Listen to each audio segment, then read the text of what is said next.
Okay, let's get into it. I got the Goosebumps shelf behind me. You can't see all of it, but I'm gonna do my review of Goosebumps still. Swipe that out the way. I actually just finished watching Zach's review, and that man was very passionate. He was very heated about that movie, and I can definitely see where he's coming from. He's right. There was not a lot of Goosebumps in it. I think the idea is okay. I gotta agree with a lot of people on the fan pages and on and him in general. There was not a lot of advertising for it. Actually, I got into a huge debate with really big fans, like July, June, because I was under the assumption we weren't even gonna get it this year because they weren't posting a trailer. They weren't posting anything. They started working on it, and you hear this stuff, and you know these super fans are shooting me images off Instagram. I'm like, stop, you're spoiling shit. But at the end of the day, I had an argument. I'm saying it's not that I don't believe it's coming out. I never saw a trailer. So for months, I was just like, And then finally, the trailer dropped in the mid-summer, and I saw it, and I was like, it excited me. I'm not going to sit here and hate on it, you know. I think the trailer excited me. I was like, this is dope. And of course, I went. I didn't get to go opening night like I wanted to, but I took my little brothers, and you guys saw that video. We had a really good time. And personally, I enjoyed it. For what it was good. If I was going to compare the two, I definitely would recommend the second one over the first one, which is rare in general for sequels. But, you know, the first one just kind of felt forced, and it had a love story, and, yeah, there's a lot of monsters, but they didn't really... They tried. The first one, they tried. The second one, yes, there weren't a lot of Goosebumps characters. It was pretty much Night of the Living Dummy 4. That was my opinion of it. It just felt like a long, dragged-out Night of the Living Dummy. You know... And it wasn't bad. It really wasn't. Like, I remember laughing out loud really hard when the pumpkins came to life. I'm making the camera zoom. When the pumpkins came to life, and like right when they picked up the big pumpkin, and Terry, I think the pumpkin's name was Terry, looks up and he's like, "Happy Easter!" They smash him.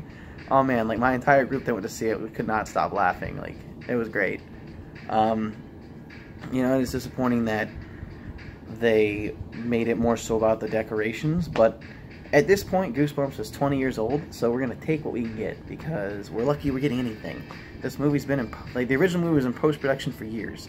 It got picked up, it got dropped, it got picked up, it got dropped. I remember being in high school trying to follow it, like, 2009, I used to Google it, like, every other day, just because I was that nerd, and just kept saying, like, 2013, and, look, that took years and years, and we finally got it, so...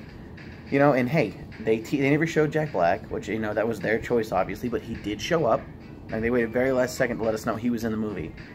And I think it was actually kind of a nice twist that they solved the problem without having him come in with his magic typewriter and fix it like the first one. He even makes jokes about it's been done.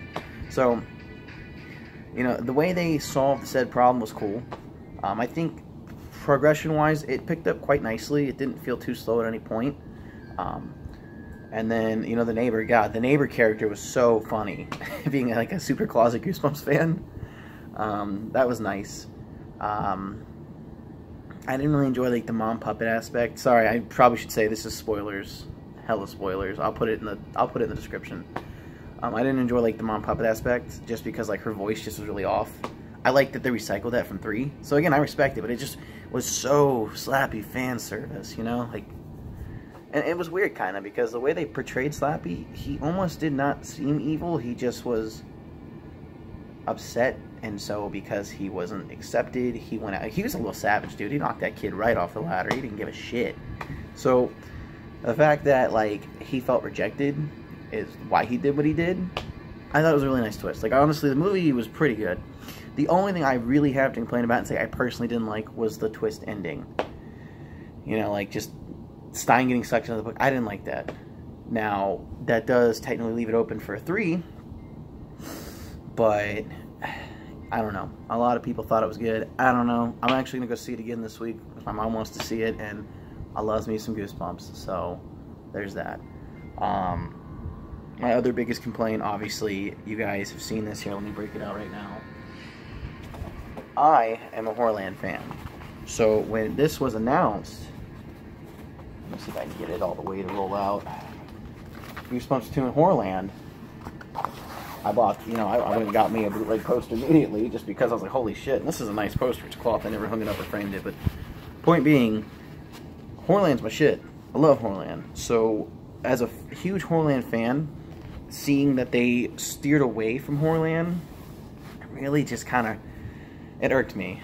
I wasn't going to rage and not see the movie, it's Goosebumps, but I was like, damn, like, you really had some opportunity. You know, they could have broken that up into part 1 and 2. That could have been like a 2-parter because of Horrorland's so big. I mean, look, they have an entire book series on it. I don't know. I just wish they would do something more multimedia with it now. So even if it doesn't hit movies, like let's say, even like, I know there's a dude, I don't know his name, talks constantly about Goosebumps Netflix reboot, something. Bring it back. We've got so many series. We get the Slappy Presents one. He could be the host. Just like, you know, we could do a whole new TV series. I feel like there's a lot of untapped potential with it. But, you know, kids are into stuff like Teen Titans Go now and all that silly stuff. It's not spooky anymore like when we grew up. It's all about that fart jokes and stupid technology references. Not hating. I'm really not. It's just, that's what they're into. My older brothers watch it. I'd see them all the time. They watch all these weird shows, and they're weird to me, yes. I'm sure the people watching them, they're not. But there's no real, like, horror anymore, you know? Everything's so, like, oh, you can't show kids. It's too scary.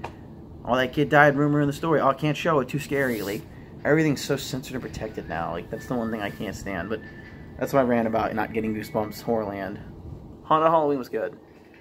I recommend going to support it and see it, because if you don't go and support it and see it, you're not going to get your third. So if you really want another Goosebumps and you want it done different, go see it. I know Zach had ranked it like a C movie.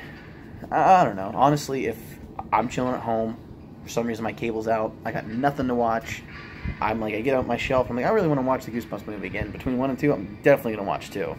But I'm also a Halloween avid fan in general, so maybe it's just because it's the feel of fall, and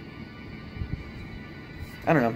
Each one had its charms, each one's had its flaws, but definitely would watch it. Definitely watch it again. So this is me, Goosebumps Now, with my Goosebumps 2 Haunted Halloween review. Thanks for watching. Please subscribe, and look forward to a lot of new content. I've been posting videos like non-stop because we are in Halloween, even though I'm lazy and didn't follow my Halloween upload schedule. Keep it spooky, guys.